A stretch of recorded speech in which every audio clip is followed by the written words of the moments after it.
Hello everyone. If you are new to the channel, then you can like, share and subscribe for the latest videos of Geography Class 12. So this is the third part of this chapter. For the first and second part, watch another separate video whose link is available in the description box.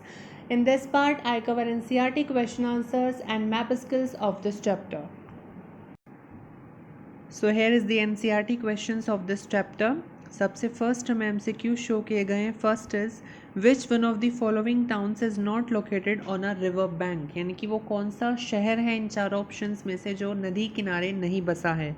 So answer is B Bhopal, because Agra भी Yamuna river bank पर है. पटना कोलकाता दोनों Ganga river के river bank पर है. भोपाल के आसपास कोई नदी नहीं है. So answer is B Bhopal. Second is, which one of the following is not the part of the definition of a town as per the census of India? So इनमें से वो कौन सा पार्ट ऐसा है जो टाउन को डिफाइन नहीं करता सेंसस ऑफ इंडिया के अकॉर्डिंग. सो इसमें सी ऑप्शन है कि more than 75% of the population engaged in primary sector. ये हम रूरल सेटलमेंट को डिफाइन करती है स्टेटमेंट. अर्बन सेटलमेंट से इसका कोई मतलब नहीं है, तो इसका आंसर सी होगा. इसके अलावा बाकी ऑप्शंस को देखें. सो पॉपुलेशन डेंसिटी ऑफ 400 पर्सन्स पर स्क्वायर किलोमीटर भी एक टाउन को डिफाइन करती है. देन म्यूनिसिपैलिटी होना, कॉरपोरेशन होना, ये भी यानी कि नगर निगम जिसे हम कहते हैं, ये भी एक शहर को डिफाइन करता है. देन 1000 से ज़्यादा पॉपुलेशन साइज होना किसी शहर में, ये भी एक शहर को दर्शाता है. तो आंसर होगा सी, जो किसी भी तरीके से टाउन को डिफाइन नहीं करता है.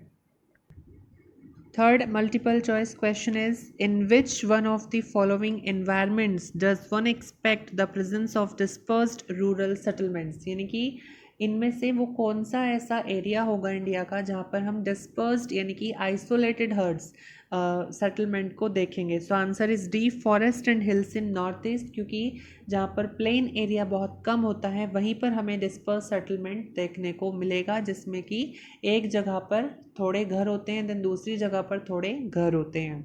Fourth is, which one of the following group of cities have been arranged in the sequence of their ranks, that is first, second, third and fourth in size? So जो हमारे 6 mega cities हैं India की, वो यहाँ पर पूछी गई हैं, तो उनको रैंक वाइज बोला गया है अरेंज करने के लिए. सो हमारा करेक्ट ऑर्डर होगा डी ऑप्शन का, जिसमें ग्रेटर मुंबई, कोलकाता, दिल्ली, चेन्नई ये आती हैं first, second, third and fourth rank पर. लेकिन इसमें एक मिस्टेक ये है, कोलकाता से मतलब कोलकाता की जगह पर दिल्ली आएगा और दिल्ली की जगह कोलकाता आएगा. आई थिंक ये बुक में मिसप्रिंट है, बिकॉज रैंक वाइज की मैं बात करूँ तो वो ग्रेटर मुंबई, दिल्ली, कोलकाता, चेन्नई, बेंगलोर एंड हैदराबाद, ये हमारा रैंक है 6 मेगा सिटीज़ का. सो क्वेश्चन पेपर में होप सो ये मिस्टेक ना हो.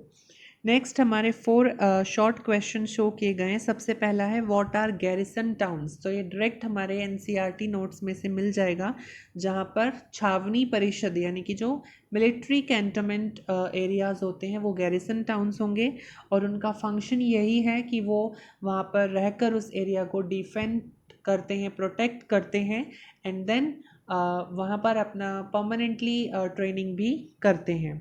Second, how can one identify N urban agglomeration.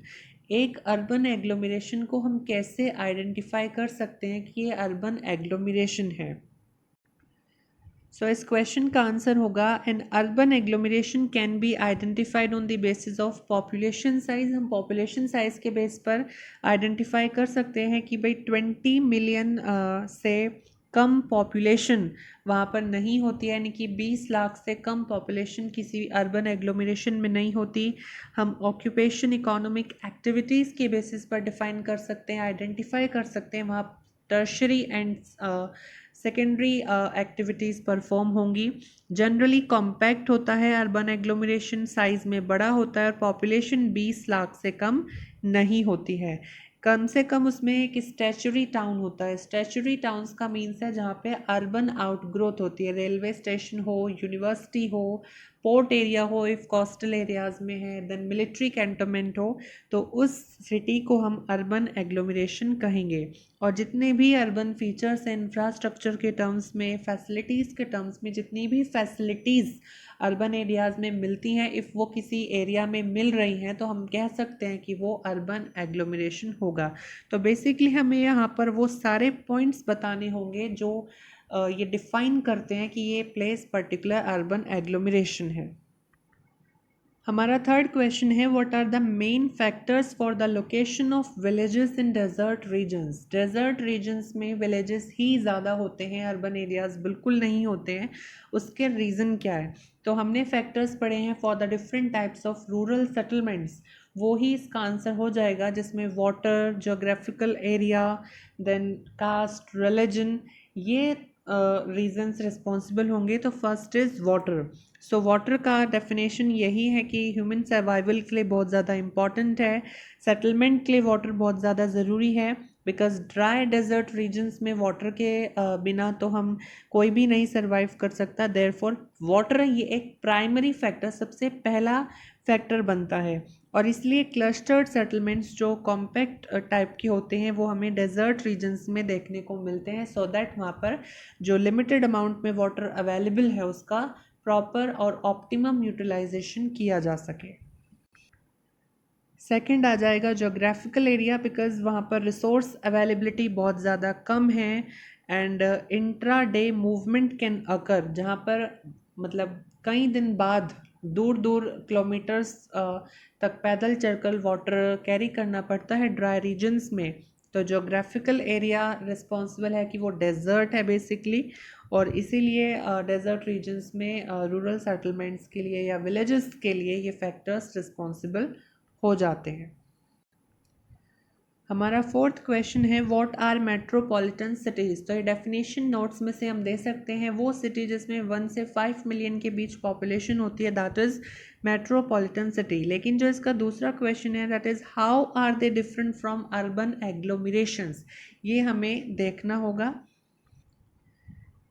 So chapter understanding के बेसिस पर इसका आंसर भी हम दे सकते हैं कि मेट्रोपॉलिटन सिटी जो होती है ये एक बहुत ही डेंसली पॉपुलेटेड एरिया है, जहाँ पर अर्बनाइजेशन के फीचर्स होते हैं, इंफ्रास्ट्रक्चर एमिनिटीज़ के टर्म्स में। यहाँ पर बहुत सारे म्यूनिसिपैलिटीज़ होती हैं, जुरिस्डिक्शंस, अधिकार क्षेत्र होते हैं, जबकि एक अर्बन एग्लोमरेशन में मेट्रोपॉलिटन सिटी खुद इंक्लूड हो जाती है। Several metropolitan cities and mega cities को मिलाकर के एक अर्बन एग्लोमरेशन बनती है, जबकि मेट्रोपॉलिटन सिटी में सिर्फ 1 to 5 मिलियन पॉपुलेशन होती है। एंड देन अर्बन एग्लोमरेशन में 20 मिलियन से ज़्यादा पॉपुलेशन होती है। अर्बन एग्लोमरेशन में एक स्टैचुरी टाउन होता है एंड यस 20,000 मिलियन पीपल से कम पॉपुलेशन एक अर्बन एग्लोमरेशन में नहीं होती है। तो ये पॉपुलेशन साइज का point basically clear metropolitan city and urban agglomeration को डिफरेंट करता है।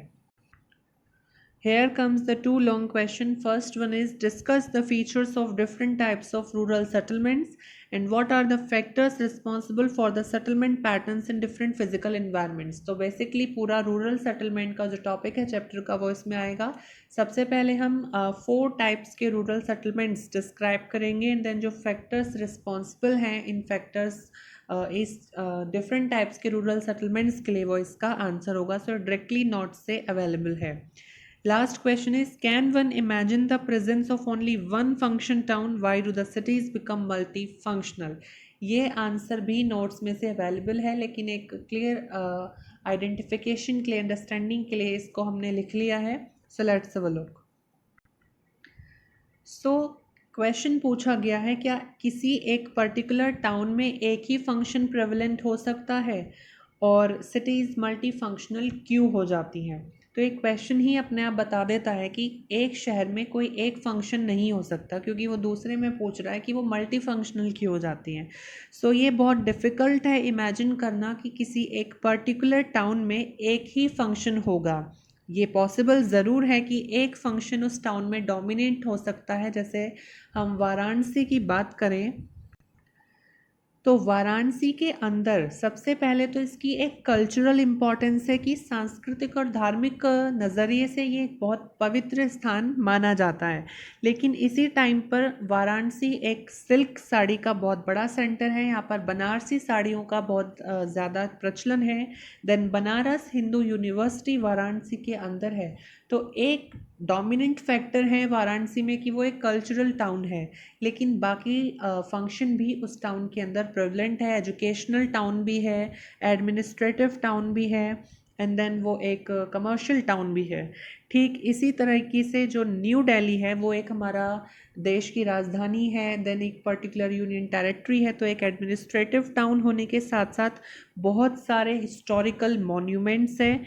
न्यू दिल्ली के अंदर बहुत सी इंडस्ट्रीज़ हैं। एजुकेशन इम्पोर्टेंस, दिल्ली यूनिवर्सिटी बहुत फेमस है और एक टूरिस्ट टाउन न्यू दिल्ली बन जाता है हिस्टोरिकल मॉन्यूमेंट्स के लिए। तो एक सिटी के अंदर एक फंक्शन डोमिनेंट हो सकता है, लेकिन एक सिटी में एक ही फंक्शन होगा ऐसा बिल्कुल नहीं हो सकता। सिटीज़ मल्टी फंक्शन होती हैं। एंड उस शहर के अंदर एक फंक्शन जो होता है वो दूसरे फंक्शन के प्रमोटर के तौर पर काम करता है। फॉर एग्जांपल कोई एक शहर रिलीजियस और कल्चरली बहुत ज़्यादा इम्पॉर्टेंट है, जैसे वाराणसी है, कल्चरल एंड रिलीजियस सिग्निफिकेंस इस टाउन का है, तो ये एक टूरिस्ट टाउन भी बन जाता है। तो एक फंक्शन सिटी का दूसरे फंक्शन का प्रमोटर होता है। और ये फंक्शंस हमारे, क्योंकि बहुत डायनामिक नेचर है अर्बन सेटलमेंट्स का, इसलिए चेंज होते रहते हैं और ये फंक्शन आपस में इतने ज़्यादा घुल मिल जाते हैं कि किसी भी शहर या किसी भी टाउन को वन फंक्शनल सिटी कंसिडर करना, कैटेगराइज करना बहुत ज़्यादा डिफ़िकल्ट हो जाता है। हमारे इस चैप्टर से कोई एक्स्ट्रा क्वेश्चन नहीं है, बाकी सभी थ्योरी में से ही पूछा जाएगा, लेकिन ये एक बॉक्स शो किया गया है स्मार्ट सिटीज़ मिशन पर, जिस पर एक क्वेश्चन पूछा जा सकता है, क्योंकि ये गवर्नमेंट ने लास्ट चैप्टर में जैसे स्वच्छ भारत मिशन हमने पढ़ा, ठीक उसी तरह ये भी एक यू कैन से एक प्रोग्राम गवर्नमेंट ने चलाया है जो हमारे इस चैप्टर के टॉपिक से कंसेप्ट से रिलेट करता है। सो let's have a look. So basically हमें सिर्फ स्मार्ट सिटीज़ मिशन के ऑब्जेक्टिव्स बताए गए हैं कि एक स्मार्ट सिटीज़ मिशन जो 2014 में इंडियन गवर्नमेंट ने चलाया है, जिसके तहत बहुत से शहरों को स्मार्ट करने का या स्मार्ट सिटी बनाने का प्रचलन था। तो उसके ऑब्जेक्टिव्स हैं to promote cities that provide core infrastructure, a clean and sustainable environment and give a decent quality of life to its citizens. यानी कि शहरों को बढ़ावा देना जिससे कि उनका इंफ्रास्ट्रक्चरल डेवलपमेंट हो, एक स्वच्छ और एक सतत पोषणीय और you can say sustainable environment cities का डेवलप हो, एक अच्छी quality of life city citizens को मिले। ये गवर्नमेंट के इस प्रोग्राम के पीछे ऑब्जेक्टिव्स थे। Second, to apply smart solutions to infrastructure and services in order to make them better. यानी कि जो इंफ्रास्ट्रक्चर एंड अदर सर्विसेज से जुड़े हुए प्रॉब्लम्स होते हैं, जैसे शहरों में जो हमारे सीवेज का एक बहुत बड़ा इशू रहता है, तो उसके लिए स्मार्ट सॉल्यूशंस मतलब प्रेजेंट करना, ये इसका ऑब्जेक्टिव था। Third objective is to look at compact areas and create a replicable model which makes city a lighthouse for other aspiring cities। यानी कि जो शहर का एक बहुत ही कंजस्टेड एरिया होता है जहाँ पर बहुत सारे प्रॉब्लम्स हो जाते हैं गार्बेज से रिलेटेड, तो उन सारी प्रॉब्लम्स को सॉल्व करना एंड देन एक उस शहर को एक मॉडल क्रिएट करना। जैसे प्रेजेंटली इंडिया में इंदौर, ये एक ऐसी सिटी है जो सबसे क्लीन सिटी है इंडिया की, बहुत ज़्यादा साफ़ सुथरा शहर है। तो वो दूसरे शहरों के लिए एक रोल मॉडल बन जाता है कि हमें भी उस शहर की तरह स्वच्छ होना है। और एज वी नो, एक रैंक इंडियन सिटीज़ को दी जानी गवर्नमेंट के द्वारा शुरू की गई है उनके क्लीनिनेस के बेसिस पर, और जितनी भी फैसिलिटीज़ हैं सिटीज़ के अंदर वो सभी लोगों तक कितनी पहुंच पाती हैं, इन सब के बेसिस पर एक रैंक उनको मिलनी शुरू हुई है। तो ये स्मार्ट सिटीज़ मिशन है जो 2014 में इंडियन गवर्नमेंट ने सिटीज़ को और ज़्यादा अपग्रेड करने के लिए शुरू किया है। सो बेसिकली एनसीईआरटी क्वेश्चंस हमारे इस चैप्टर के कंप्लीट हो जाते हैं with one extra question. It is the time for the map skills, so let's have a look. So इस चैप्टर के मैप स्किल्स में 2 पॉइंट्स हमें मार्क करने हैं लोकेट एंड लेबल के लिए। सबसे पहला, वो एक स्टेट मार्क करनी है जहाँ पर अर्बनाइजेशन बहुत ज़्यादा है, और एक वो स्टेट मार्क करनी है जहाँ पर अर्बनाइजेशन बहुत ही कम है। सो आइए देखते हैं। So as we know, Goa वो सिटी है जहाँ पर अर्बनाइजेशन बहुत ज़्यादा है, तो गोवा एक पर्टिकुलर स्टेट भी है, और गोवा वो स्टेट है जहाँ पर सबसे ज़्यादा अर्बनाइजेशन इंडिया के अंदर है। लेकिन ज्योग्राफिकल टर्म्स की बात करें, क्योंकि गोवा बहुत स्मॉल है, ज्योग्राफिकल टर्म्स के बेसिस पर तमिलनाडु सबसे ज़्यादा अर्बनाइज्ड स्टेट होगी, लेकिन आंसर हमें गोवा ही मार्क करना है। एंड वो स्टेट जहाँ पर सबसे कम अर्बनाइजेशन इंडिया में, दैट इज़ हिमाचल प्रदेश, जहाँ पर रूरल पॉपुलेशन इंडिया में सबसे ज़्यादा है। एंड सेकंड पॉइंट इस चैप्टर से मैप स्किल्स का ये है, हमें जो 10 मिलियन से ज़्यादा पॉपुलेशन वाले सिटीज़ हैं उनको मार्क करना है।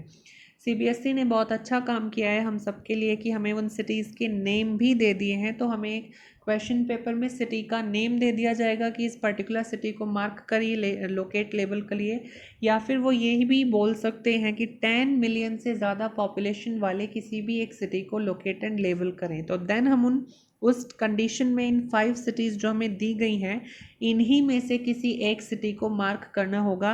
जो 6th नंबर पर आती है हैदराबाद, हम उसको मार्क नहीं करेंगे, और इफ़ नेम दिया जाता है सो हम नेम ही उस सिटी को डायरेक्टली ही मार्क करेंगे। तो हमारे 10 मिलियन से ज़्यादा पॉपुलेशन की इंडिया में सिर्फ 6 मेगा सिटीज़ हैं, और वो रैंक वाइज हैं greater Mumbai, Delhi, Kolkata, Chennai, Bangalore. And 6th number पे हैदराबाद है जो मैप स्किल्स में इंक्लूड नहीं की गई है। तो आइए देखते हैं कि इंडिया में कहाँ पर प्रेजेंट है।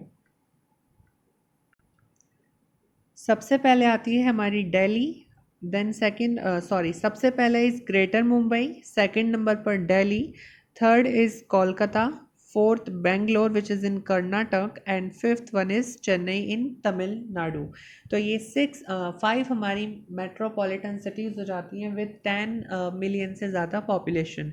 इफ़ हैदराबाद भी होता सो तेलंगाना के यहाँ पर हमारी हैदराबाद सिटी है जो इस मैप में नहीं है, तो हम उसको नहीं करेंगे। So this is the 4th chapter of India People and Economy book, that is Human Settlements of Unit 2nd, which is completed by all means. You can hit the bell icon of my channel for the upcoming videos of next chapters.